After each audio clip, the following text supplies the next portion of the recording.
سے صدائے کربلا کے زبان سے۔ اعوذ باللہ من الشیطان الرجیم، بسم اللہ الرحمن الرحیم، الحمد للہ رب العالمین، بارئ الخلائق اجمعین، الذی لم یلد ولم یولد ولم يكن له كفوا أحد، الصلاة والسلام على أشرف الأنبياء والمرسلين، حبيبنا وحبيب إله العالمين، الذي سمي في السماء أحمد وفي الأرضين بأبي القاسم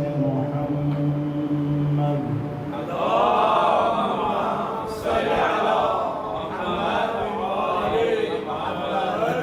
وعلى آله الطيبين الطاهرين المعصومين، واللعنة الدائم على أعدائهم أجمعين من يوم عداوتهم إلى قيام يوم الدين.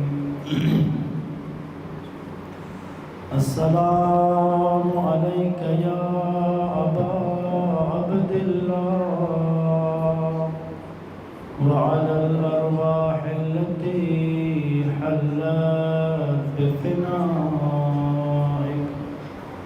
عليك مني سلام الله أبدا ما بقيت وبقي الليل والنهار، ولا جعله الله آخر العهد مني لزيارتكم. السلام على الحسين وعلى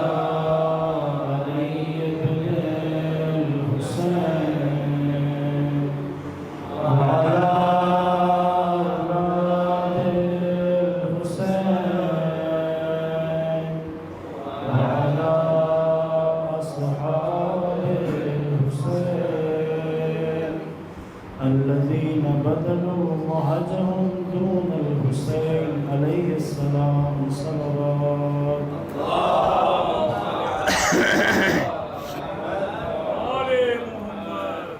أما بعد، قال رسول الله صلى الله عليه وآله وسلم: الولد سيد 7 سنين، والعبد 7 سنين، والوزیر 7 سنین.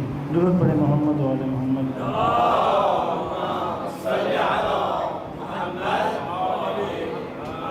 سب سے پہلے بارگاہ رب العزت میں دست بدعا ہے کہ خدا ہماری اس عبادت کو اپنی بارگاہ میں قبول فرمائے، ہمیں سید الشہداء کے عزاداروں میں شمار فرمائے، سید الشہداء کے قیام کے مقصد کو سمجھنے اور اسی کو اپنا مقصد حیات بنانے کی توفیق عطا فرمائے. ہمارے اس پرسے کو، بانیان مجالس کے اہتمام کو، آپ سب کے تشریف لانے کو اور ہماری خدمت کو جناب سیدہ کے حضور میں اس پرسے کو قبول فرمائے. روئے زمین پر جہاں کہیں بھی عزاداری برپا ہے، خدا ان سب کی حفاظت فرمائے، دشمنوں کے شر سے محفوظ فرمائے، تمام مسلمانان عالم کے خدا مدد و نصرت فرمائے. بالخصوص جو مسلمان برسر پیکار ہیں، خدا ان کو فتح و کامرانی نصیب فرمائے. کشمیر کے مسلمانوں کے خدا مدد فرمائے اور ان کو آزادی نصیب فرمائے. درود پڑھیں محمد و آل محمد.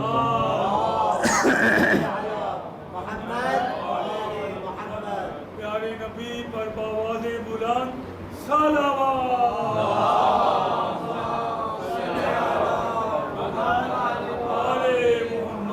عزیزان محترم، ہماری گفتگو جاری ہے تربیت کے موضوع پر، اور آج مراحل تربیت میں سے ہم ایک اور مرحلے کو آج بیان کریں گے انشاءاللہ، اور جو حدیث آپ کی خدمت میں عرض کی ہے، اللہ کے نبی کا فرمان ہے کہ الولد سید 7 سنین، بیٹا یا بچہ بچی سید سردار ہے 7 سنین 7 سال، 7 سال سردار ہے، والعبد 7 سنین، اور 7 سال غلام ہے، والوزیر 7 سنین، اور 7 سال وزیر ہے۔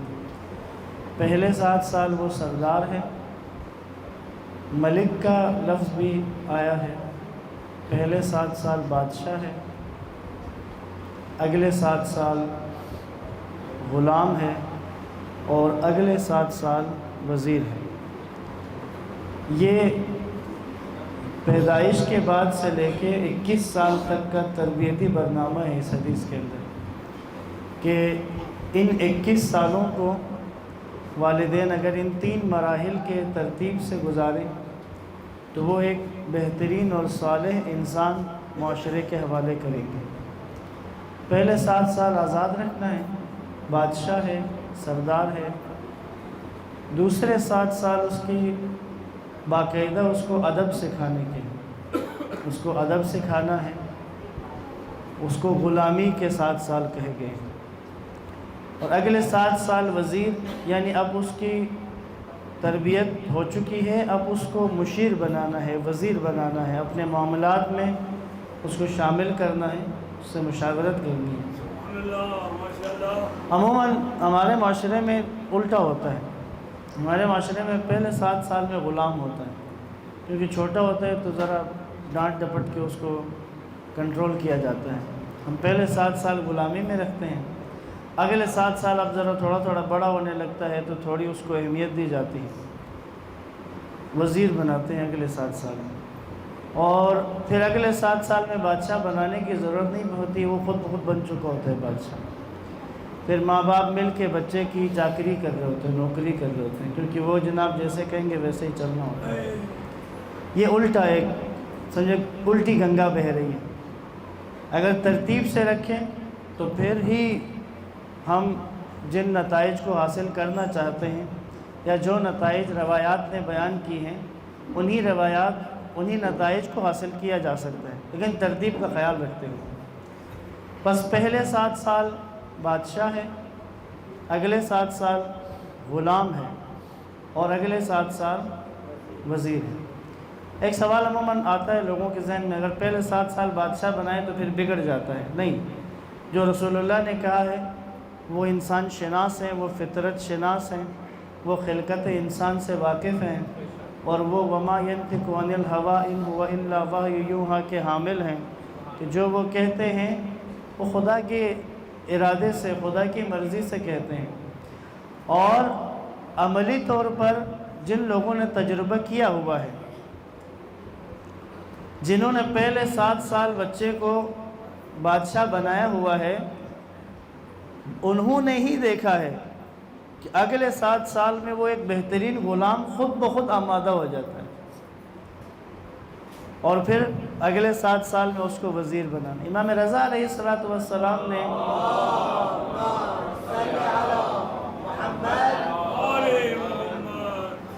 اس کے بعد کے 2 مرحلے امام نے بیان کیے ہوئے ہیں، کہ جو متقین اور یقین کا مرحلہ ہے، کہ امام نے اس کو یقین تک اس کو منتج کیا ہے، کہ انسان اگر اس ترتیب سے چلے تو وہ مرحلہ یقین پر فائز ہو جاتا ہے۔ اور عفا کے ہاں مرحلہ یقین سب سے آخری مرحلہ ہوتا ہے، سب سے آخری مرحلہ، اور 8ویں امام کے مطابق وہ 30 سال 31 سال میں مرحلہ یقین تک پہنچ جاتا ہے۔ یہ غیر معصوم کی بات ہو رہی ہے اگر اس ترتیب کا لحاظ اور خیال رکھا جائے تو۔ آج ہم نے انشاءاللہ پہلے مرحلے کو 7 سال کو آج شروع کریں گے، اور اس کے بارے میں چند ایک عرائض آپ کی خدمت میں عرض کروں گا۔ درود پڑھیں محمد و آل محمد۔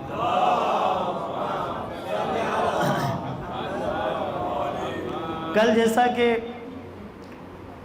حمل کے دورانیے کے بارے میں اور اس کے آداب اور اس کے کچھ شرائط کے بارے میں آپ سے بات ہوئی تھی، پیدائش کے بعد جو پہلا مرحلہ ہے وہ بچے کی غذا کا ہے، آج کل ایک ٹرینڈ بن چکا ہے کہ وہ ماں کے دودھ کے بجائے کسی کمپنی کے ڈبے کے دودھ پہ یا وہ پاؤڈر کے دودھ کے اوپر بچے کو لگایا جاتا ہے، جبکہ ماں کا دودھ بچے کے لیے سب سے بہترین خوراک ہے۔ اور روایات میں دودھ پلانے کے اوپر جو فضیلت بیان ہوئی ہے، جو اجر بیان ہوا ہے، وہ حیران کن ہے۔ رسول خدا کی ایک حدیث آپ کی خدمت میں عرض کر رہا ہوں۔ اللہ کے نبی فرماتے ہیں، ماں جب اپنے بچے کو دودھ پلاتی ہے تو ہر دفعہ دودھ پلانے پر اولاد اسماعیل میں سے ایک غلام آزاد کرنے کا ثواب دیا جاتا ہے۔ اولاد اسماعیل میں سے کوئی غلامی میں ہے، ہر دفعہ دودھ پلانے پہ ایک غلام اولاد اسماعیل میں سے آزاد کرنے کا ثواب ملتا ہے۔ درود پڑھیں محمد و آل محمد۔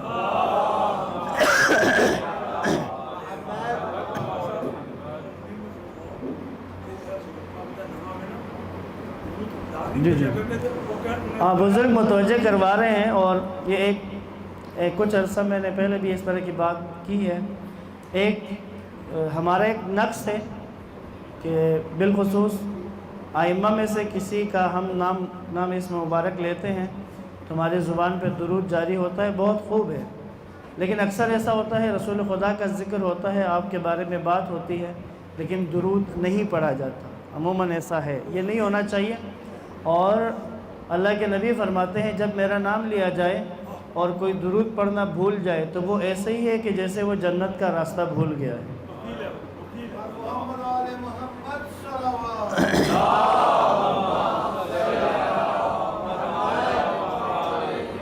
بس احسان ہے محترم، یہ جو اجر بیان ہو رہا ہے، فضیلت، کیونکہ اس کی اہمیت زیادہ ہے، اور ظاہر ہے کہ اس طرف توجہ کم کی جائے گی یا اس کی طرف کچھ مسائل بنیں گے۔ آج کل تو سیمینارز ہوتے ہیں، حقوق النسواں کی آزادی کے جو علمبردار ہیں وہ ماں کا دودھ استعمال نہ کرنے کے اوپر اور اس طرح کے موضوعات پہ بہت ساری باتیں کی جاتی ہیں۔ حالانکہ اکبر الہ آبادی کا ایک شعر ہے، توجہ کیجئے گا۔ اب یہ اکبر الہ آبادی قدیم میں ہے، یعنی بہت پرانے ہیں، آزادی سے پہلے کے۔ اولاد میں کیا آئے خوب، اولاد میں کیا آئے خوب، ماں باپ کے اطوار کی۔ اولاد میں کیا آئے خوب، ماں باپ کے اطوار کی، یعنی وہ ماں باپ کی جو اچھی صفات ہیں وہ اولاد میں کیسے منتقل ہوں۔ اولاد میں کیا آئے خوب، ماں باپ کے اطوار کی، دودھ تو ڈبے کا ہے تعلیم ہے سرکار کی۔ دودھ تو ڈبے کا ہے تعلیم ہے سرکار کی۔ آگے سبزاری کہتے ہیں کہ آہستہ آہستہ یہ جملہ ختم ہو جانا ہے کہ میں تمہیں دودھ نہیں بخشوں گی، کیونکہ پلایا نہیں تھا تو بخشیں گے کیا۔ کہتے ہیں اب یہ جملہ بھی آہستہ آہستہ ختم ہو جانا۔ ایک اور آگے سبزاری کے ذکر سے بات یاد ہے کہ انہوں نے کہا تھا کہ کچھ الفاظ آہستہ آہستہ ختم ہو جائیں گے، جن میں سے ایک لفظ پاک دامنی کا ہے، کیونکہ اب لباس وہ آ گیا ہے کہ جس کا دامن ہی نہیں ہوتا ہے۔ دامن نہیں ہے تو پھر پاک دامنی کا تصور کہاں سے آئے گا۔ درود پڑھے محمد و آل محمد۔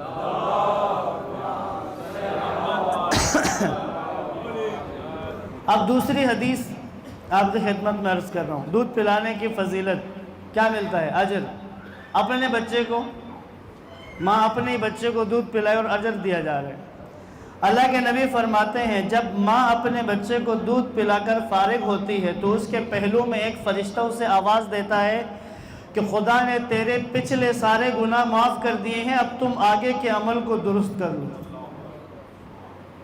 اپنی اولاد کو دودھ پلانے پہ پچھلے سارے گناہوں کی معافی، بالخصوص حقوق اللہ کی۔ لہٰذا یہ اہم ہے، اس اہمیت کی اور ظاہر اس کی تاکید بہت زیادہ کی گئی ہے۔ اب ہے ایک خاص انداز، دودھ تو سب پلاتے ہیں اپنے بچوں کو، جس چیز کی تاکید ہے بزرگان نے بھی کی اور اس کے نتائج دیکھے گئے ہیں، وہ ہے بچے کو باوضو دودھ پلانا۔ جن ماؤں نے باوضو ہو کر اپنے بچوں کو دودھ پلایا نابغہ بنے ہیں ان کے بچے۔ 2 نام میں آپ کی خدمت میں بیان کر رہا ہوں۔ پہلا نام ہے بہت بڑے فقیہ ہمارے آیت اللہ جعفر شوستری۔ یہ بہت بڑے مرجع ہمارے مکتب میں گزرے ہیں، بہت بڑا نام ہے۔ ان کی والدہ سے کہا گیا کہ آپ کا بیٹا اس وقت فقیہ ہے، مجتہد ہے، مرجع ہے، تو آپ خوش ہیں؟ ان کی والدہ نے کہا نہیں۔ کہا آپ خوش نہیں ہیں، کیوں؟ کہتی ہیں میں نے اس کو کبھی بھی بغیر وضو کے دودھ نہیں پلایا، اور میں نے اس کی غذا کا بھی اسی طرح خیال رکھا تھا۔ میں نے اس کا نام جعفر رکھا تھا کہ یہ امام جعفر صادق علیہ السلام کی شبیہ بنے گا، یہ تو صرف ایک مرجع بنا ہے۔ یعنی اس ماں نے اسے توقع تھی کہ جس انداز سے میں نے تربیت کی ہے۔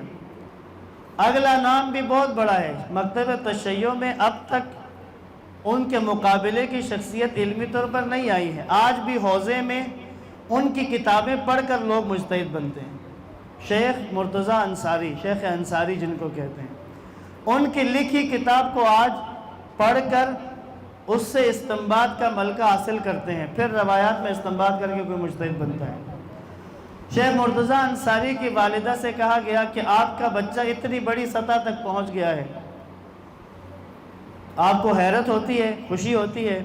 ان کی والدہ نے کہا اگر مرتضیٰ نبوت کے درجے پر فائز ہو جاتا تب بھی مجھے حیرت نہ ہوتی، لیکن سلسلہ نبوت ختم ہوا ہے، ورنہ تو نبوت کے درجے تک کی اہلیت ہے۔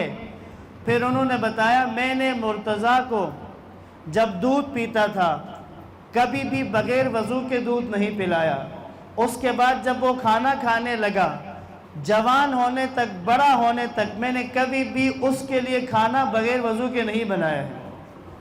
اور فرماتی ہیں بعض اوقات وضو ہوتا تھا اور میں اس حدیث کی وجہ سے کہ الوضو نور الوضو نور علی نور، وضو تو نور ہے لیکن اگر کوئی وضو پر وضو کرے تو نور علی نور ہے، اور میں وضو پر وضو کر کے اس کے لیے روٹی بنایا کرتی تھی۔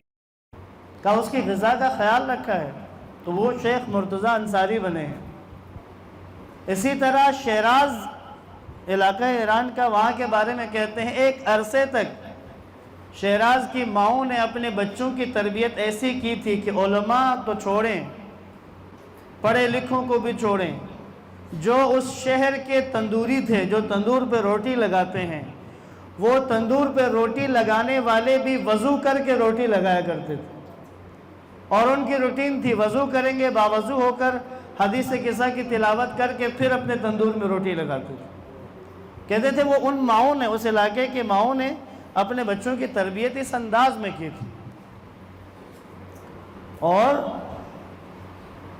اگر کوئی ماں اور کوئی ماں باپ اگر اس طرف متوجہ رہیں اور اس انداز سے اپنے بچوں کے لیے غذا کا انتظام کریں تو وہ نتائج دیکھیں گے جن کے بارے میں سوچا بھی نہیں ہوگا۔ ایک جملہ استعمال ہوتا ہے، نہ کسی کان نے سنا ہوگا نہ کسی آنکھ نے دیکھی ہوگی، وہ نتائج دیکھیں گے اپنے بچوں میں۔ ایک چھوٹی سی مثال اسی سلسلے کی وہ آپ کے سامنے بیٹھی ہوئی ہے، وہ میں خود ہوں۔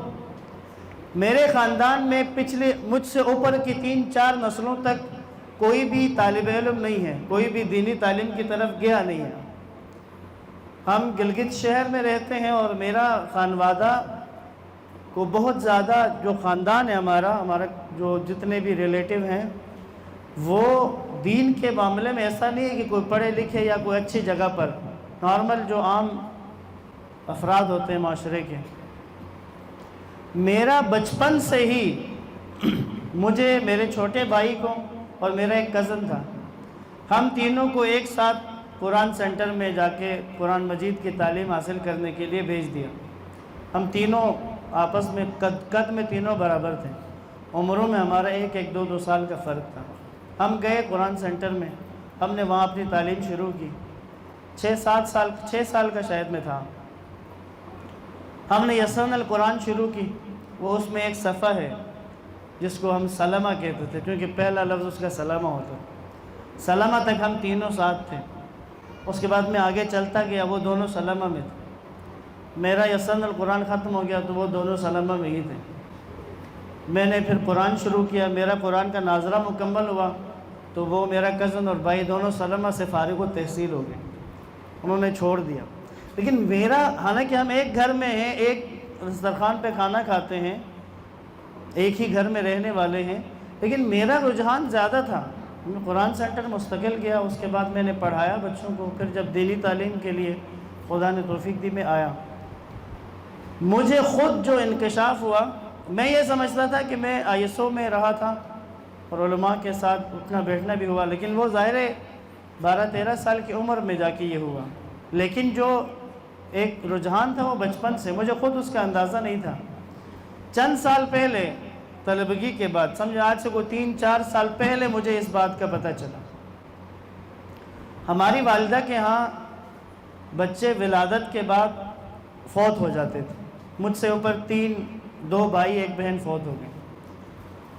تو ہمارے ہمسائے میں ایک بہت بزرگ عالم دین رہتے ہیں، آغا سبزواری، جن کا پہلے بھی ذکر کیا، انہوں نے میری والدہ کو تاکید کی تھی جب میری ولادت ہوئی تو، کہ آپ نے اس کو بغیر وضو کے دودھ نہیں دینا ہے، چاہے گرمی ہو یا سردی، اور وہاں کی سردی بھی زیادہ ہوتی ہے۔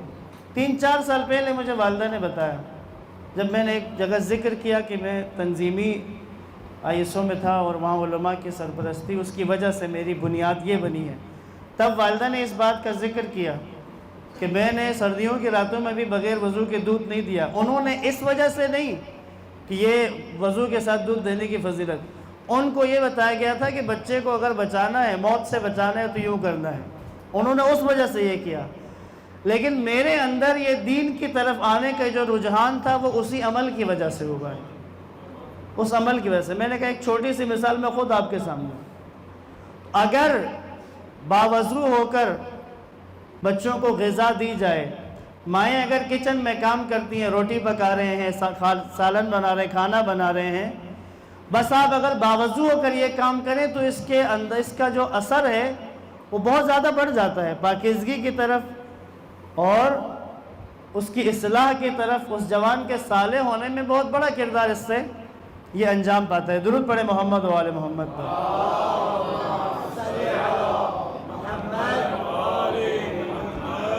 اب اسی طرح ان چیزوں کا اگر لحاظ کریں گے تو وہ نتائج ملیں گے، جیسا کہ پہلے بھی عرض کیا، وہ حیران کن نتائج آپ دیکھیں گے اپنی اولاد میں، کہ جو نہ کسی کان نے سنے ہوں گے اور نہ کسی آنکھ نے دیکھی ہوگی۔ اب اگلا مرحلہ، جب بھی بچہ پیدا ہوتا ہے، اس دنیا میں آتا ہے، تو بچے میں ایک رونا، بچے کا، نومولود بچے کا پہلے چند مہینوں تک اس کا رونا ایک بنیادی، اس کی ایک ڈیوٹی ہوتی ہے، اس نے رونا ہوتا ہے، آدھی رات ہو جو اس نے آواز اپنی نکالنی ہے۔ والیوم مختلف ہوتے ہیں، بعض کا بہت اونچی آواز میں روتا ہے، سونے نہیں دیتا کسی کو۔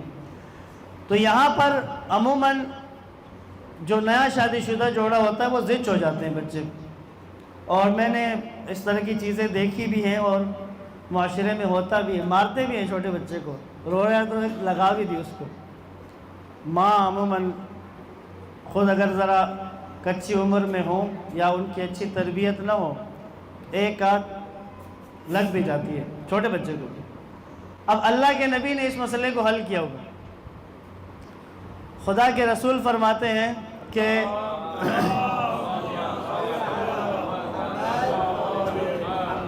نومولود کا رونا 2 صورت میں ہے، یعنی جو چھوٹا بچہ روتا ہے، یہ اس رونے میں 2 کام کر رہا ہوتا ہے، یا اس کا رونا خدا کی تسبیح ہے، یا اس کا رونا والدین کی مغفرت کی دعا ہے۔ وہ دعا کر رہا ہوتا ہے والدین کی مغفرت کی، اس لیے اس کے رونے سے پریشان نہیں ہونا ہے۔ اس کا رونا یا اللہ کی تسبیح ہے یا والدین کی مغفرت کی دعا ہے۔ درود پڑھیں محمد و آل محمد۔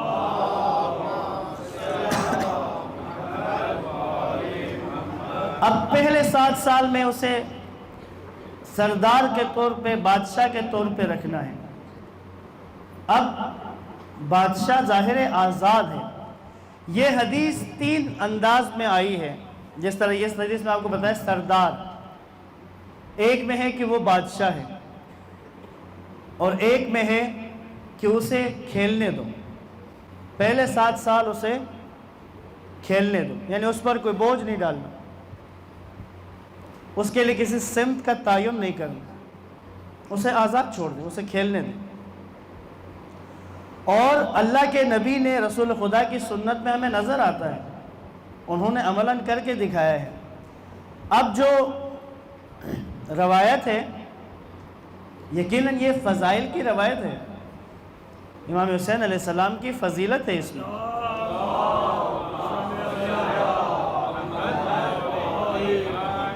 اب اس فضیلت کو اگر ایک طرف فضیلت کا پہلو اپنی جگہ پر، لیکن اگر آپ اس میں رسول خدا کے تربیت کے انداز کی طرف توجہ کریں تو کیا ہے، جماعت ہو رہی ہے، اللہ کے نبی سجدے میں ہیں اور امام حسین آ کر سجدے میں نانا کے پشت کے اوپر چڑھ جاتے ہیں، اب چڑھ گئے،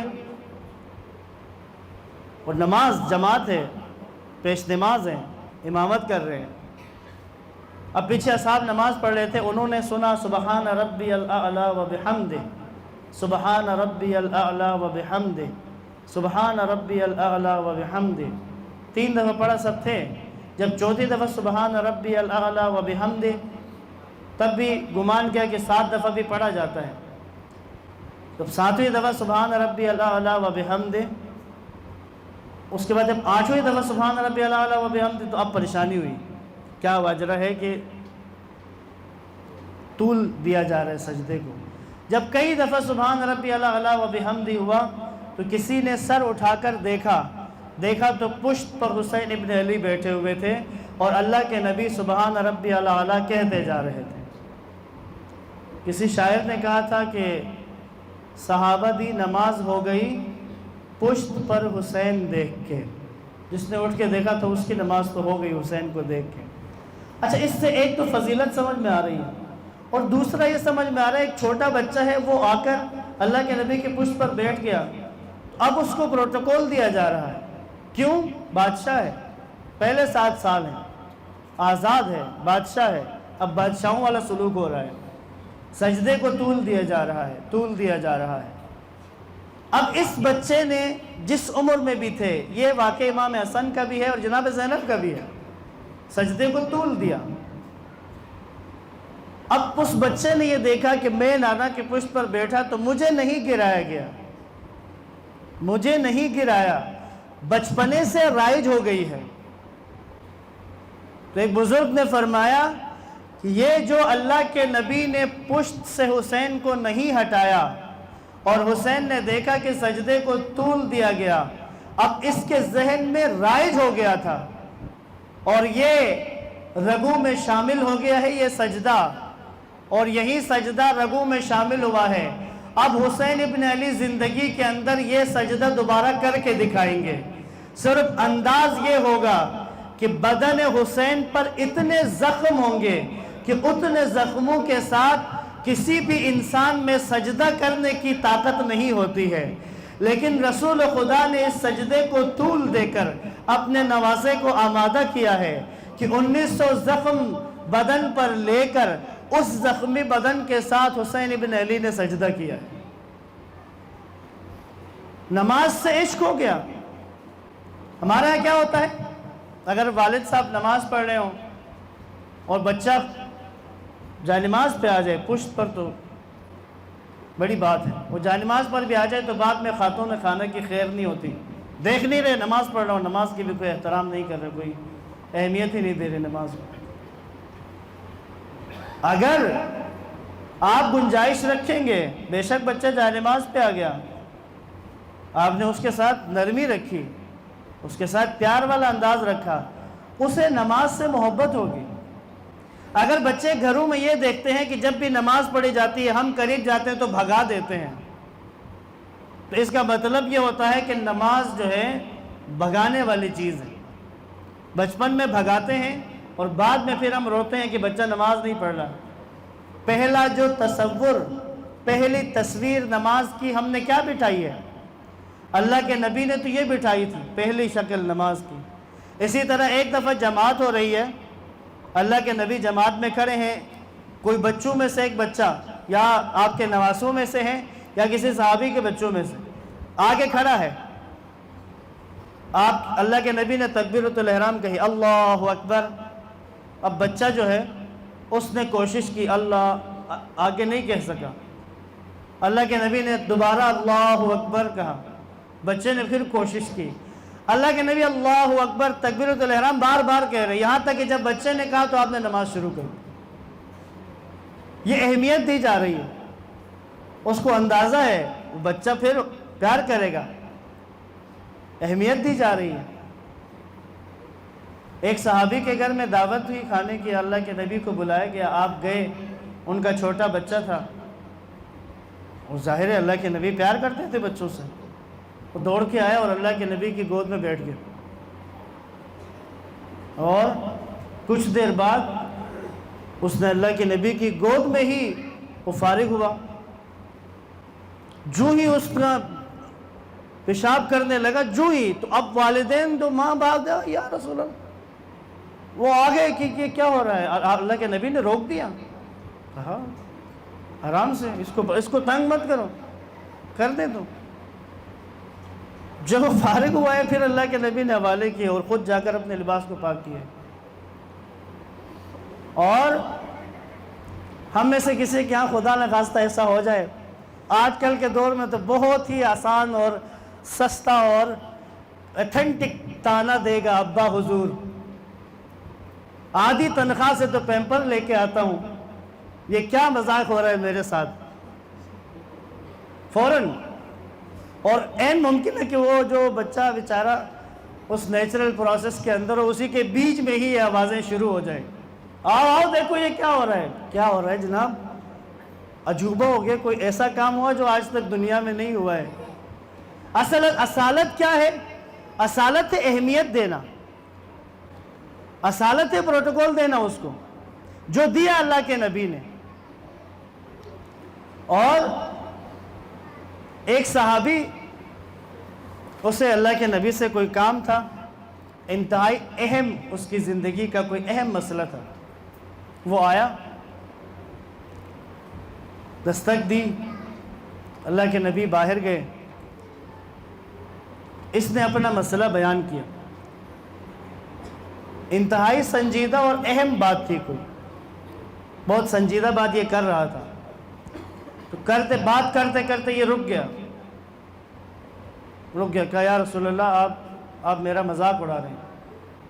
اللہ کے نبی نے کہا خدا نہ خواستہ ایسا بالکل نہیں ہو سکتا، تم ایسا کیوں کہہ رہے ہو؟ کہ یا رسول اللہ میں آپ سے اتنی سنجیدگی سے بات کر رہا ہوں اور آپ اپنی ابا کو ہلا رہے ہیں. تو آپ مسکرا دیے. مسکرا کر آپ نے اپنی ابا کو ہٹایا تو ایک طرف سے امام حسن نکلے اور ایک طرف سے امام حسین نکلے. وہ رسول اللہ کے ابا کے اندر کھیل رہے تھے اور آپ اگلے بندے کی بات آرام سے سن رہے تھے. اور جو ہماری حالت ہوتی ہے، اگر فون پہ بات کر رہے ہیں اور بچہ آ جائے تو یا تو اس سے ہی کوہنی ماریں گے یا پھر خاتون خانہ کی خیر نہیں ہوگی. اور یہاں اگلے بندے کی سنجیدہ بات آرام سے سن رہے ہیں اور بچے اپنے لیے وہ مشغول ہیں، اپنے کام کھیل رہے ہیں وہ. تو یہ جو سنت میں ہمیں یہ واقعات نظر آتے ہیں، ہم نے ان کو صرف فضائل کے انداز میں، فضائل کی اینک لگا کر ہی دیکھا ہے، اس میں سے استفادہ نہیں کرتے. مجلس پہ جاتے ہیں، سن کے آتے ہیں کہ مولائے متقیان یہودی اور عیسائی یتیم بچوں کو بھی اپنے پشت پر سوار کرا کر ان کے لیے سواری بنتے ہیں ان کے گھروں میں جا کے. یہ سن کر گھر جاتے ہیں، بچہ کھیلنے کے لیے قریب آئے تو اس کہتے ہیں بعد میں تھکا ہوں، بعد میں آؤ. ایک شخص آیا اللہ کے نبی کے پاس، دیکھا تو آپ امام حسن اور امام حسین کو بوسہ دے رہے تھے. تو وہ کہتا ہے یا رسول اللہ آپ ان بچوں سے بہت پیار کرتے ہیں. آپ نے کہا جی بالکل، میں بہت پیار کرتا ہوں ان سے. تو وہ کہتے ہیں پیار تو میں بھی کرتا ہوں لیکن میں نے آج تک اپنے بچوں کو کبھی بوسہ نہیں دیا ہے. اللہ کے نبی نے کہا اگر خدا نے تیرے دل میں رحم نہیں رکھا ہے تو میں کیا کرتا ہوں. بہت سخت جواب دیا اس نے، خدا نے اگر تیرے دل میں رحم نہیں رکھا ہے تو میں کیا کر سکتا ہوں.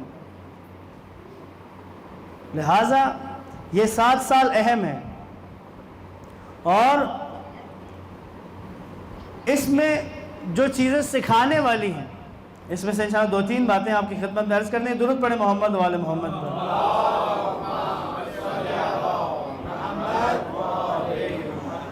روایات نے ان باتوں کو بہت پہلے بیان کیا ہوا ہے۔ آج ہمارا صرف ایک مسئلہ ہے، ہم لوگوں کا، بالخصوص ہم برصغیر میں رہنے والوں کا، ہم نے 200 سال تک انگریزوں کی غلامی یہاں پر کاٹی ہے۔ ہم 200 سال انگریزوں کے غلام رہے ہیں۔ وہ غلامی ہمارے اندر ایسی رچی بسی ہوئی ہے، جب تک ہمیں انگریزوں کی طرف سے پتہ نہ چلے کہ یہ بات یوں ہے، تب تک ہمیں ایمان بھی نہیں آتا ہے۔ حدیث سن لیتے ہیں، کہتے ہیں اچھا، اور بس ایک دل میں ایک خوشی کی لہر سی آ جاتی ہے، لیکن یقین اس بات پر تب ہی آتا ہے جب مغرب سے، جب یورپ سے اس کی تصدیق ہو جائے، یورپ کا سٹیمپ لگے، تو تب ہمارے لیے وہ قابل قبول ہوتا ہے۔ ورنہ فقط رسول خدا کی بات ہو تو وہ کہتے ہیں مولوی صاحب ایسے ہی جذباتی ہو جاتے ہیں، وہ پریکٹیکل تھوڑی ہے یہ باتیں آج کے دور میں۔ جناب ہیں پریکٹیکل، بس جس کی عقل بالغ نہ ہوئی ہو وہ اسی جگہ ہی رہ جاتا ہے، وَإِلَّا جو محمد مصطفیٰ نے کہہ دیا ہو وہ پتھر پر لکیر کی طرح ہے، اور وہ اٹل حقیقت ہے، وہ حقیقت بدلنے والی نہیں ہے۔ اللہ کے نبی نے کہا ہے کہ پہلے 7 سال اسے آزاد رکھ دیں، اسے بادشاہ بنانا ہے۔ ہم 3.5 سال میں اس کو غلامی میں دے دیتے، اسکول بھیج دیا بچے کو۔ رسمی تعلیم کا آغاز ہو گیا 4 سال سے، رسمی تعلیم کا آغاز ہو گیا، ہوم ورک شروع ہو گیا، کام شروع ہو گیا، اور بچے کو اسی میں ڈال دیا۔ آج جدید دنیا یہ کہہ رہی ہے کہ پہلے 7 سال بچے کے، اس میں اس کا دماغ کھلتا ہے، یعنی اس کا دماغ پہلے 7 سال میں کھلتا ہے، دائیں طرف بھی جائے گا، بائیں طرف بھی جائے گا، آگے بھی پیچھے بھی، ہر طرف سے اس کا دماغ کھل رہا ہے۔ بہت سارے پہلوؤں میں اس کے دماغ میں وسعت آ رہی ہے، 7 سال تک وہ کمپلیٹ ہوتا ہے، یعنی اب اس کا دماغ جو ہے، اس کا برین 7 سال میں تیار ہو جاتا ہے۔ ہم کیا کرتے ہیں؟ ہم 4 سال میں ہی اس کے دماغ میں ایک، وہ جس طرح دیکھا ہوگا وہ جانوروں میں کولوں کا بیل، اگر کسی نے دیکھا ہو، پہلے زمانے میں ہوتا تھا، اب بھی بلوچستان وغیرہ میں ہوتا ہے، اونٹ یا وہ بیل ہوتا ہے جو گول گھومتا ہے، اور اس کے گول گھومنے سے وہ پانی کا ریز میں اس کا پانی چلتا ہے۔ اب وہ چونکہ وہ بیل نے گول گھومنا ہوتا ہے، وہ زیادہ گھومنے کی وجہ سے چکر آتے ہیں اسے، لہٰذا آپ یہاں اسے دھوکہ دیتے ہیں، اس بیل کے ساتھ ایک فراڈ کیا جاتا ہے۔ فراڈ کیا ہوتا ہے؟ ایک اس کے ٹین کا ایک پیس یہاں دائیں طرف اور ایک ٹین بائیں طرف لگاتے ہیں۔ اب جب دائیں بائیں لگاتے ہیں تو اسے دائیں اور بائیں نہیں نظر آتا، چلتا وہ گول ہے، ایک ہی جگہ چل رہا ہوتا ہے، لیکن اسے لگتا ہے کہ بہت بڑا فاصلہ میں طے کر رہا ہوں، بہت لمبا فاصلہ میں طے کر رہا ہوں۔ یہ سائیڈوں سے بند کر دیتے ہیں۔ ہمارے بچوں کے ساتھ یہی ہوتا ہے، 7 سال سے پہلے ہی بھیج دیا، اسکول کے حوالے کر دیا۔ عموماً ہوتا کیا ہے، مائیں سکھ کا سانس لیتی ہیں 4 سال کی عمر میں، جب بچہ چلا گیا۔ بعض اوقات وہ دل میں اور بعض اوقات زبان پہ بھی یہ جملہ آ جاتا ہے، اللہ کرے کب یہ 4 سال کا ہو۔ ویسے آج کل تو سنا ہے کہ پیدائش سے پہلے بھی رجسٹریشن ہو جاتی ہے بڑے اسکولوں میں، کہ بھئی آپ کا بچہ دنیا میں آنے والا ہے تو آپ آ کے رجسٹریشن کروا لیں۔ ایک جوان رجسٹریشن کروا کے باہر نکل رہا تھا، اس کا دوست مل گیا، کیا ہوا؟ یار وہ بچے کی رجسٹریشن کروانے گیا۔ پھر تمہاری تو شادی ہی نہیں ہوئی ابھی تک۔ یار شادی اگلے سال ہونی ہے، لیکن وہ رجسٹریشن کے لیے جتنے پیسے چاہیے تھے وہ آج تھے، تو میں نے کہا کروا لیتا ہوں، بعد میں کیا پتہ اتنے پیسے نہ ہو۔ اچھا، ماں، سگی ماں جس نے جنم دیا ہے، جس ماں نے جنم دیا ہے، جس نے اپنا دودھ پلایا ہے، وہ اس کو برداشت نہیں کر سکتی اور اس کو بھیج رہی ہے اسکول 4 سال کی عمر میں، جی اس کو سنبھالیں، اور وہاں پر سیلری دے کے جس خاتون کو رکھا گیا ہے وہ ان کے بچے کو بڑی خوشی خوشی سنبھال رہی ہے۔ یہ کمال کی بات نہیں ہے؟ ماں اپنے ایک بچے کو نہیں سنبھال پا رہی اور اسکول میں خاتون 20 بچوں کو سنبھال رہی ہے، 15 بچوں کو سنبھال رہی ہے، اور تنخواہیں بھی ماشاءاللہ بعض جگہ ہیں بہت کم تنخواہ ہوتی ہے۔ ایک ٹیچر اپنے بچوں کو پڑھا رہی تھی، بچوں پڑھو CUP ساپر، CUP سب. بچوں نے کہا مس CUP کب ہوتا ہے؟ کہا نہیں بیٹا CUP سب. بچوں نے پھر کہا نہیں مس CUP کب ہوتا ہے؟ تو مس کہتی ہے بیٹا جتنی تنخواہ مجھے ملتی ہے نا اس میں CUP سب بھی ہوتا ہے، کب نہیں ہو سکتا اتنی تنخواہ میں. یہ عجب ہے. یعنی بچے کو 4 سال کی عمر میں جب حوالے کریں گے، سکول صرف ایک کام کرتا ہے آپ کے بچے کے ساتھ، ایک ٹین آپ کے بچے کے دماغ کے اس طرف لگا دیتا ہے اور ایک ٹین آپ کے بچے کے دماغ کے اس طرف لگا دیتا ہے. اس کے بعد اسے اس کے اوپر قائل کرتے ہیں کہ بیٹا تو نے ادھر ہی دیکھنا ہے، ادھر ادھر جانے کی کوشش مت کرو، جو کتاب میں ہے وہ پڑھو، جو کتاب کی ڈیفینیشن سے وہ یاد کرو، تمہارا کام یہ ہے. اور جن کا دماغ کام کرنے لگتا ہے وہ پھر سکول میں کامچور شمار ہوتے ہیں. جو رٹا نہیں لگا سکتا، جس کا دماغ کام کرتا ہے، وہ کچھ نئی چیز بنانا چاہے گا تو اس کے لیے کوئی گنجائش نہیں ہے. بس ایجوکیشن سسٹم میں ہم اس پر ڈیٹیل سے بات کریں گے. سکولنگ کے آغاز کے لیے جو آئیڈیل عمر ہے وہ 7 سال ہے. یہ اللہ کے نبی نے دیا ہوا تھا.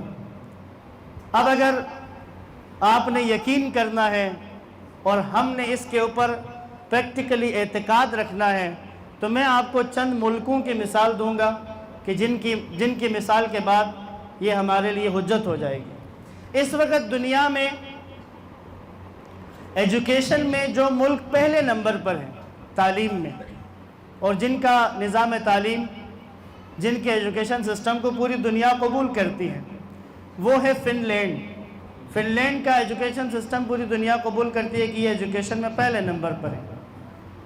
میرا اور آپ کا امریکہ جو ہے وہ 25ویں نمبر پر ہے. جاپان 3رے نمبر پر ہے. فن لینڈ میں 7 سال سے پہلے کسی بھی بچے کی سکولنگ شروع نہیں ہوتی، وہ 7 سال کے بعد شروع کرواتے ہیں.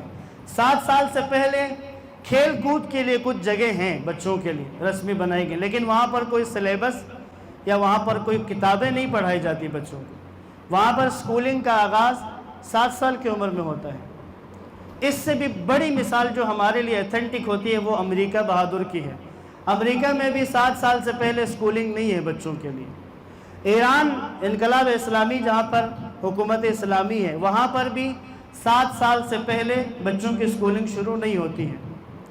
بس مغرب میں کوئی تجربہ ہوتا ہے، وہ اس تجربے کے بعد ہم اس تجربے کو دیکھ کے ہم اس کے پیچھے چلنا شروع کر دیتے ہیں. وہ تجربہ کر کے جو ہی اس کا نقصان دیکھتے ہیں تو وہ اس کو فوراً ختم کر دیتے ہیں. اور ہم چونکہ ایک دفعہ شروع کر چکے ہوتے ہیں، ہم ختم کرنے میں بھی ہمیں 100 سال کے بعد جا کے ختم ہو. لہٰذا یہ ایک سخت اور گمبھیر مسئلہ ہے. بچوں کی بہت کم عمری میں سکولنگ کا آغاز بچوں کی صلاحیتوں کو دبا دیتا ہے، اور ان کی جو صلاحیتیں ابھرنی تھی، دماغ نے جو کھلنا تھا وہ بند ہو جاتا ہے. وہ پھر ایک ہی طرف سوچتا ہے، ایک ہی طرف دیکھتا ہے، ایک ہی طرف آگے بڑھنے کی جستجو کرتا ہے. درود پڑھیں محمد وآل محمد.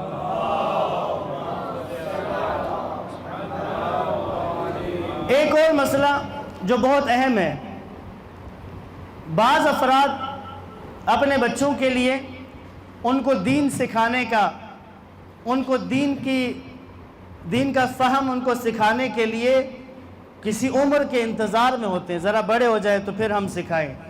امام جعفر صادق علیہ السلام فرماتے ہیں، مولا فرما رہے ہیں جس قدر جلد ہو سکے اپنے بچوں کو احادیث اور مسائل سکھا دو، اس سے پیشتر کہ تمہارے مخالف تم پر سبقت لے جائیں اور تمہارے بچوں کے دلوں کو اپنی گمراہ کن باتوں سے پر کر دیں. قبل اس کے کہ گمراہ کن باتوں سے تمہارے بچوں کے دلوں کو پر کیا جائے، تم اپنے بچوں کے دلوں کو احادیث اور مسائل سے پر کر دو. حدیث سکھانا، اپنے بچے کو احادیث سے روشناس کرنا، اسے پتہ ہو کہ اہمیت بہت زیادہ ہے اللہ کے رسول کی بات کی. آپ اگر یہ چیک کرنا چاہیں کہ کسی گھر کے اندر دین کتنا ہے آپ اس گھر کے بچے سے پوچھیں بیٹا بڑے ہو کے کیا بننا چاہتے ہو، وہ آپ کو بتا دے گا کہ گھر میں سب سے ہائی پوسٹ کون سی ہے۔ بچہ والدین کی باتوں سے، گھر میں جو ڈسکشنز ہوتی ہیں ان سے، وہ اپنے کیریئر کے لیے ایک فیصلہ کرتا ہے کہ میں نے یہ بننا ہے۔ کیوں؟ کیونکہ وہ گھر میں دیکھتا ہے کہ اس چیز کی بہت زیادہ بات ہو رہی ہے۔ ڈاکٹر بننا ہے، انجینئر بننا ہے، پائلٹ بننا ہے۔ میں انکار نہیں کر رہا، منع نہیں کر رہا کہ یہ نہیں بننا چاہیے، میں صرف یہ بتانا چاہ رہا ہوں کہ گھروں کے اندر جو باتیں ہوتی ہیں اسی سے بچوں کا ذہن بنتا ہے۔ ایران میں ایک انٹرویو ہوا، پلے گراؤنڈ میں گئے، بچے کھیل رہے تھے، تو وہاں بچوں سے پوچھا کہ آپ نے بڑے ہو کے کیا بننا ہے، بڑے ہو کے کیا بننا ہے۔ 2 بچوں نے وہ جواب دیے کہ جس پر وہ اینکر حیران ہو گیا تھا۔ پھر ان کے والدین کے پاس جا کر پوچھا کہ یہ کیوں اس طرح کی بات کر رہے ہیں۔ ایک بچے سے جا کے پوچھا بڑے ہو کے کیا بننا ہے، کہتا ہے پیغمبر بننا ہے، نبی بننا ہے۔ تو یہ حیران ہو گیا۔ اس نے جا کے ان کے والدین کو ڈھونڈا، دیکھے گیا بچے کو، یہ آپ کا بچہ کہہ رہا ہے نبی بننا ہے، ایسا کیوں کہہ رہا ہے؟ آپ نے سکھایا ہے کہ نبی بننا ہے؟ کہتا نہیں، ہم نے یہ نہیں سکھایا کہ نبی بننا ہے، لیکن ہمارے گھر میں سب سے ہائی اتھارٹی نبی کی ہے۔ ہمارے گھر کے اندر ہائی اتھارٹی نبی کی ہے۔ جب نبی کی حدیث آتی ہے تو اس کی ماں بھی سر جھکا دیتی ہے، میں بھی سر جھکا دیتا ہوں۔ اور بچہ ہمارا دیکھتا ہے کہ جب رسول اللہ کی بات آتی ہے تو نہ امی کی مرضی چلتی ہے نہ ابا کی مرضی چلتی ہے، یہاں رسول اللہ کی مرضی چلتی ہے۔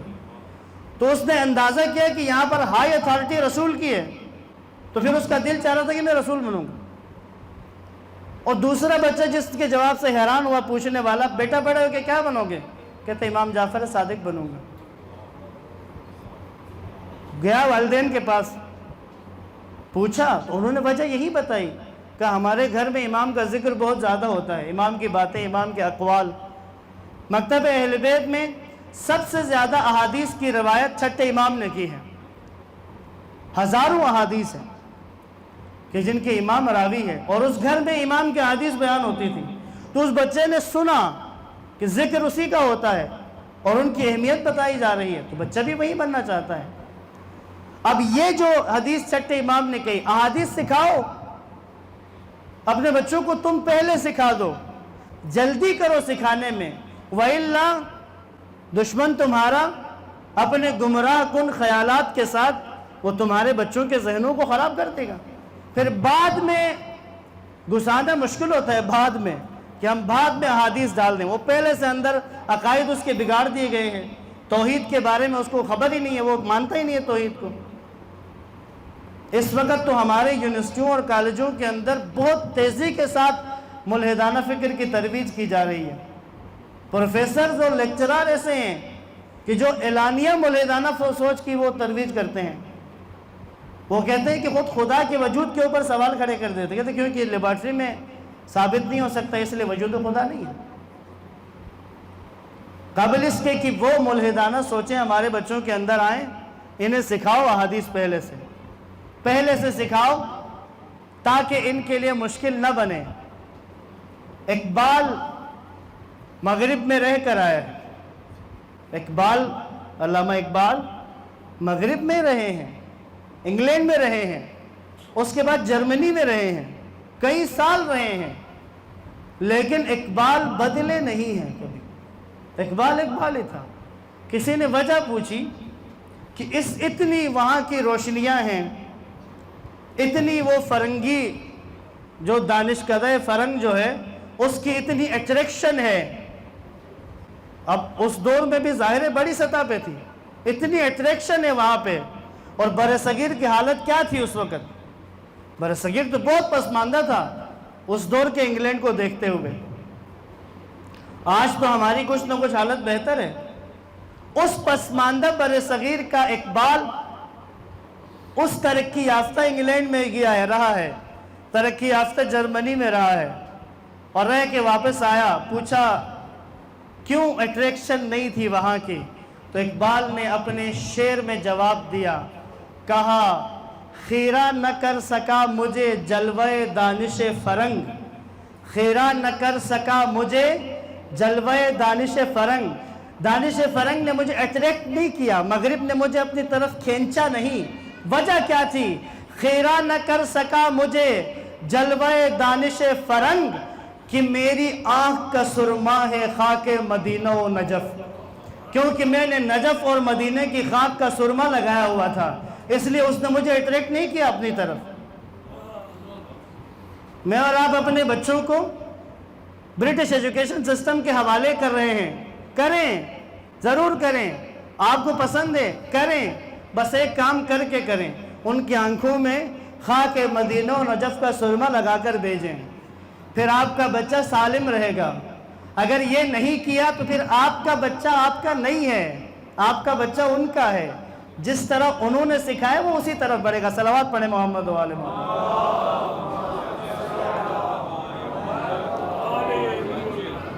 بس عزیزان محترم، پہل کرنے کی ضرورت ہے، پہل نہیں کریں گے بعد میں روئیں گے، ہم بعد میں پیٹیں گے خود کو، اور ہم کسی جوگے نہیں رہیں گے بعد میں۔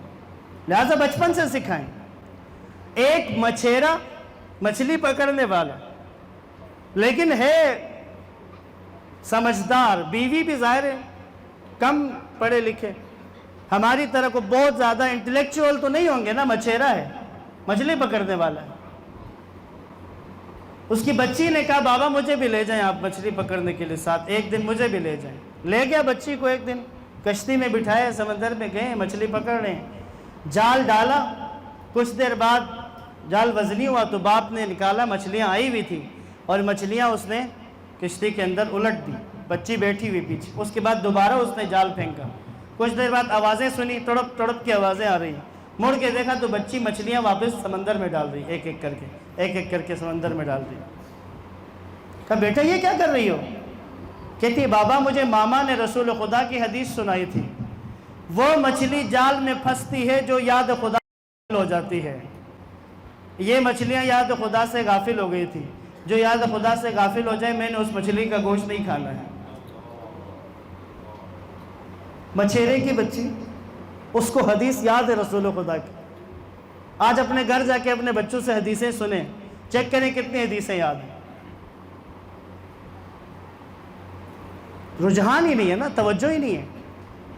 اگر ان حدیثوں کی طاقت و قوت کا علم اگر آپ کو ہو جائے، قربان جاؤں امام محمد باقر علیہ السلام کے قدموں پر۔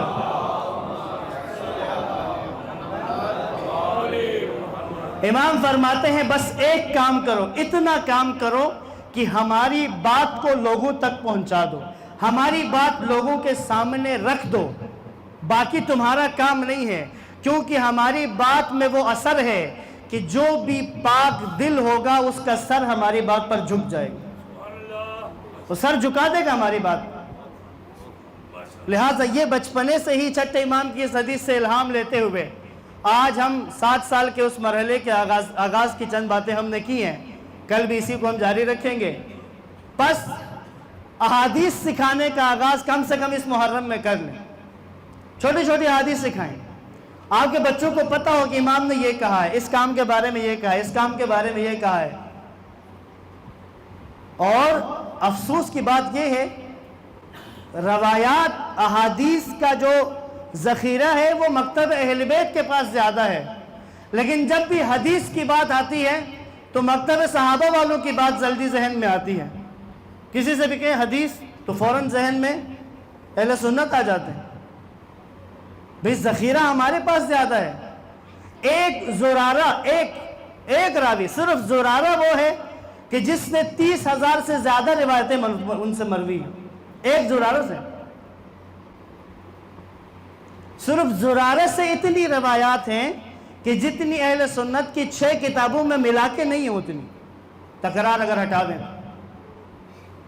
لہذا اس محرم میں، اس 10 اول میں یہ کام کم سے کم ضرور کریں، احادیث سکھانے کا آغاز کریں، چھوٹے سے چھوٹے بچے کو بھی جو بول سکتا ہے۔ یہ ایک شیعہ کا عقیدہ بھی ہونا چاہیے نا، میرے بچے کو بولنا آ گیا ہے تو پھر میرے بچے کی زبان پر میرے مولا کی باتیں ہونی چاہیے۔ خدا کرے انشاءاللہ ہم اس طرف جا سکیں، اور اس طرف جائے بغیر جائے مفر اور کوئی نہیں ہے، جانا ہوگا اس طرف۔ اور اگر ہم نے پیش رفت نہیں کی، ہم نے پہل نہیں کی، تو پھر دشمن ہمارے بچوں کے ساتھ وہ کر دے گا کہ جس کے بعد ان کو واپس لانا ہمارے لیے جو شیر لانے کے برابر ہوگا۔ درود پڑھے محمد و آل محمد پر۔ امام حسین علیہ السلام کے پاس دو ایسے بہادر تھے، دو ایسے کہ جن کی بہادری ایسی تھی کہ ان کی بہادری کی مثال دی جاتی تھی۔ ایک کی بہادری کے تو تذکرے ہیں ہمارے پاس، دوسرے کی بہادری کا ذکر کم ہے، بس آج تھوڑا سا ذکر کر رہے ہیں۔ حضرت عباس کی بہادری بلا شبہ عرب کے سب سے بڑے شجاع اور پہلوان تھے۔ دوسرے جن کا ذکر ہے وہ بھی ایسے ہی تھے، وہ ہیں حضرت مسلم ابن عقیل۔ کہتے ہیں اتنے مضبوط تھے کہ سپاہی کو خود اٹھا کر چھت پہ پھینک دیتے تھے، یعنی اٹھا کر ایک پورے انسان کو چھت پہ پھینک دینا، مضبوط اس قدر، اتنا بہادر۔ اور پھر صرف بہادری نہیں تھی، پھر امام حسین کے انٹلیکچوئلز میں سے تھے کہ جو سفیر کا مطلب کیا ہوتا ہے؟ نیابت کرنی ہے نا۔ امام حسین نے اپنی جگہ کسی کو بھیجنا ہے، کوفہ بھیجا، اپنی جگہ بھیجا ہے کہ بیعت لے جا کر۔ تو ایسی صفات کا حامل انسان چاہیے جو نیابت حسین کر سکتا ہو۔ یہ ہے مسلم ابن عقیل۔ پہنچے کوفہ امام حسین کے حکم پر،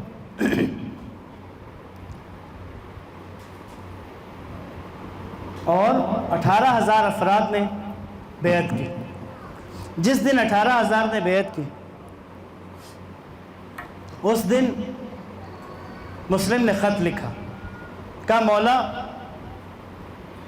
جس طرح پیاسے پانی کے اوپر جھپٹ پڑتے ہیں، کوفی بیعت کے لیے اسی طرح جھپٹ رہے ہیں میرے اوپر۔ ہزاروں افراد نے بیعت کی ہے، جس قدر جلدی ممکن ہو سکے آپ کوفہ تشریف لے آئیں۔ خط لکھ کر عابس ابن ابی شبیب شاکری کے ساتھ امام کی طرف خط روانہ کر دیا۔ امام کو خط ملا اور امام واقعی جلدی روانہ ہو گئے۔ کوفہ کے حالات اس وقت تبدیل ہوئے جب کوفہ میں ابن زیاد آ گیا، گورنر چینج ہو گیا۔ نعمان ابن بشیر نسبتاً نرم تھا، ابن زیاد کے آنے پہ حالات تبدیل ہونے لگے۔ ہانی ابن عروہ گرفتار ہوئے۔ ہانی ابن عروہ مسلم کے حمایتیوں میں سب سے مضبوط ترین انسان تھا۔ اس کا اپنا جو قبیلے کا لشکر تھا وہ 4,000 افراد پر مشتمل تھا۔ ہانی گرفتار ہوا تو ہانی کو چھڑانے کے لیے مسلم نے قیام کا اعلان کر دیا۔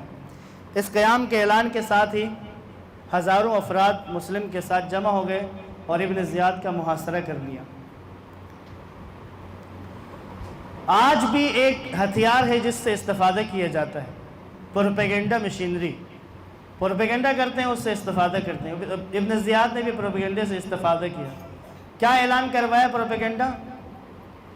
کہ شام کا لشکر آ رہا ہے جو ہزاروں لاکھوں کی تعداد میں ہے، اس کے آتے ہی پورے کوفہ کو ملیامیٹ کر دیں گے۔ جو ہی سنا آگے خواتین آ گئی، ماں آئی بیٹے کا ہاتھ پکڑ کے لے گئی، بیوی آئی شوہر کو لے کے گئی۔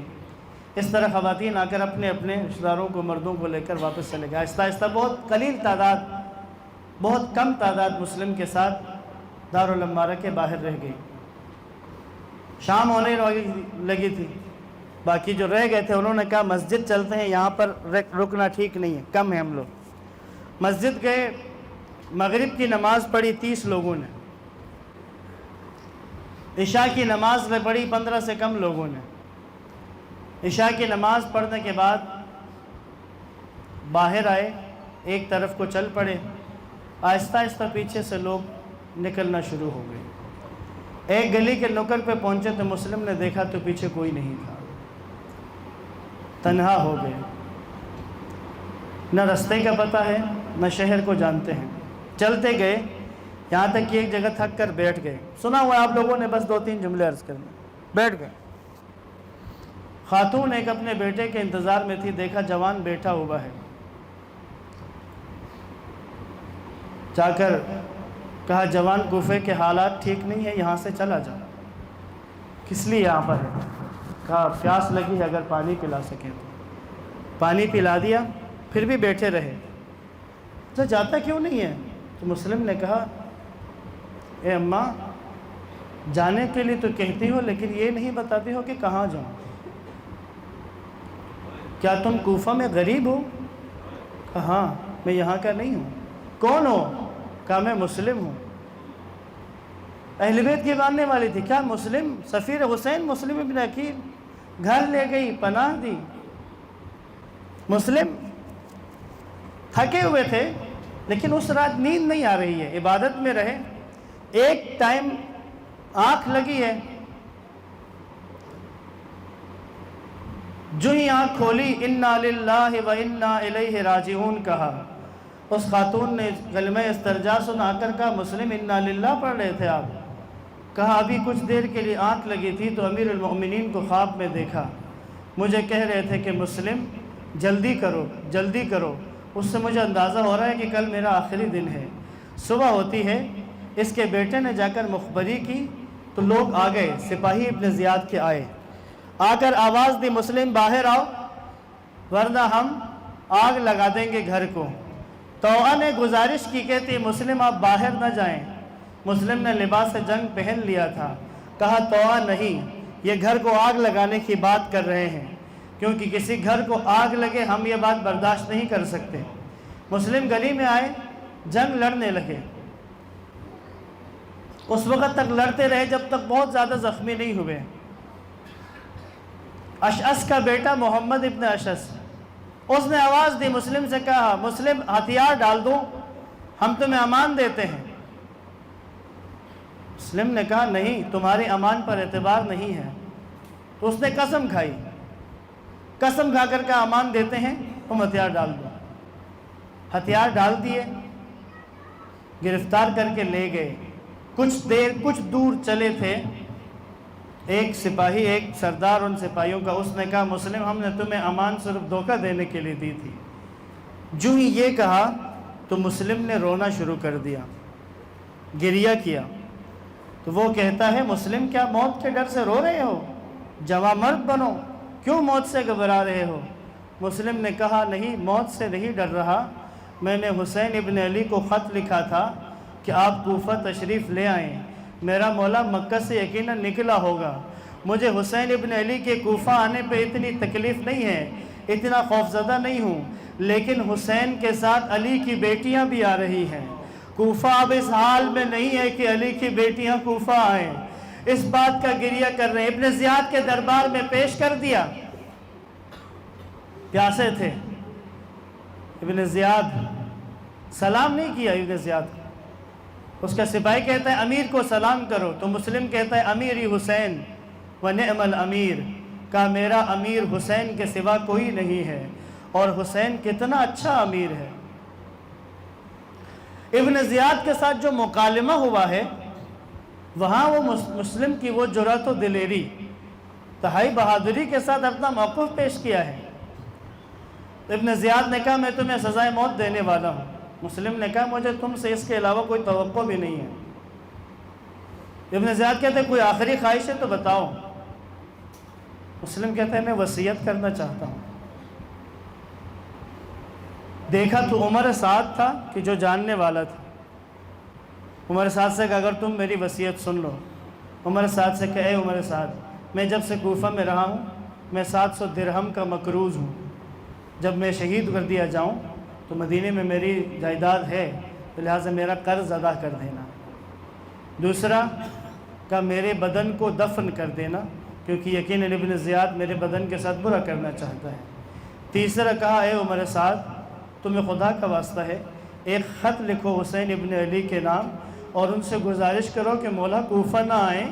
کوفیوں نے آپ کے والد کے ساتھ جس طرح بے وفائی کی تھی، کوفی اسی طرح بے وفا ہو چکے ہیں، مولا حسین سے کہنا کوفہ نہ آئیں۔ عمر سعد کو وصیتیں کر دی، اس بدبخت نے پورا تو نہیں کیا۔ اب ابن زیاد نے کہا کس کو مسلم سے زخم ملا ہے؟ تو وہاں بکیر بن حمران تھا جس کو طوع کے گھر کے باہر کی لڑائی میں جناب مسلم سے زخم ملا تھا۔ ابن زیاد نے بکیر سے کہا کہ تم اپنا بدلہ لے سکتے ہو۔ اب مسلم کو لے کر آئے، دار الامارہ کی سب سے اونچی جگہ پر لے کر گئے۔ اگر سر ہی قلم کرنا ہے تو کسی بھی جگہ کر سکتے تھے، لیکن علی کے شعر کے لیے اونچی جگہ، سب سے اونچی جگہ لے کے گیا ہے۔ سر قلم کرنے سے پہلے کہا مسلم کچھ کہنا چاہتے ہو؟ آخری جملہ کوئی ہے؟ کہا اگر اجازت دو تو میں ایک سلام کرنا چاہتا ہوں۔ یہاں کس کو سلام؟ کہتا میرا آقا رستے میں ہے، مکے سے نکل چکے ہوں گے۔ ایک دفعہ مسلم نے قبلے کی طرف رخ کر کے صدا دی السلام علیک یا مولا یا ابا عبداللہ، مولا حسین آپ پر سلام ہو۔ عمر سعد کو وصیت تو کر چکا تھا، لیکن ایک دفعہ مکے کی طرف منہ کر کے آواز دیتا ہے مولا آپ کو خدا کا واسطہ کوفہ مت آئیے گا، مولا آپ کے ساتھ زینب و ام کلثوم بھی ہے، کوفہ مت آئیے گا۔ عزادارو، بکیر بن حمران نے ایسا وار کیا کہ مسلم کا سر تن سے جدا ہوتا ہے۔ صرف سر تن سے جدا کرنے پر اکتفا نہیں کیا، دار الامارہ کی اس بلند چھت سے مسلم کا بدن نیچے گرا دیا۔ اب یہاں گرا دیا ہے مقام زبالہ پر امام حسین علیہ السلام نے وہاں پر وقفہ کیا ہوا تھا۔ امام کے پاس کوفہ سے خط پہنچا، امام نے خط کھولا، کھولتے ہی امام نے کہا انا للہ و انا الیہ راجعون۔ حضرت عباس نے کہا بھائی کس لیے کلمہ استرجا؟ کہا عباس مسلم شہید ہو چکے ہیں، مسلم کی شہادت کا پتہ چل گیا۔ امام حسین اپنے خیمے میں تھے، مسلم کی ایک چھوٹی بیٹی تھی جو امام حسین کے اس قافلے میں تھی۔ امام نے مسلم کی بیٹی کو بلوایا جلدی سے، مسلم کی بیٹی آئی، امام نے مسلم کی بیٹی کو گود میں بٹھایا، سر پر ہاتھ پھیرا، اس کو پیار کیا۔ جب پیار کیا تو مسلم کی بیٹی کہتی ہے چچا جان پیار تو آپ پہلے بھی کرتے تھے، لیکن آج آپ کی شفقت ایسی ہے کہ جیسے یتیموں کے ساتھ شفقت کی جاتی ہے۔ امام نے کہا بیٹی تم مجھے ہی اپنا باپ سمجھنا، میں تمہاری ضروریات پوری کروں گا۔ مسلم کی بچی تو چلی گئی، حسین کی بچی سکینہ نے دیکھا، کہا بابا آپ چچا مسلم کی بیٹی سے اتنا پیار کیوں کر رہے تھے؟ کہا بیٹی سکینہ جو یتیم ہو جائیں ان یتیم بچوں کے سر پہ ہاتھ پھیرا جاتا ہے۔ سکینہ کے دل میں بات بیٹھ گئی۔ عزادارو، عصر عاشور جب حسین ابن علی کا سر قلم ہوتا ہے، جب حسین کا سر نیزے پر آتا ہے، سکینہ نے دیکھا کہ اب میں یتیم ہو گئی ہوں۔ بابا سے سنا تھا کہ یتیموں کے سر پہ ہاتھ پھیرتے ہیں، سکینہ نے دیکھا کہ ایک شخص آ رہا ہے، سمجھی سر پر ہاتھ پھیرے گا، لیکن جب اس نے تماچا مارا سکینہ نے مقتل کی طرف منہ کر کے کہا میرے بابا آپ تو کہتے تھے کہ یتیموں کے سر پہ ہاتھ پھیرتے ہیں، لیکن آپ کی بچی تو تماچے کھا رہی ہے۔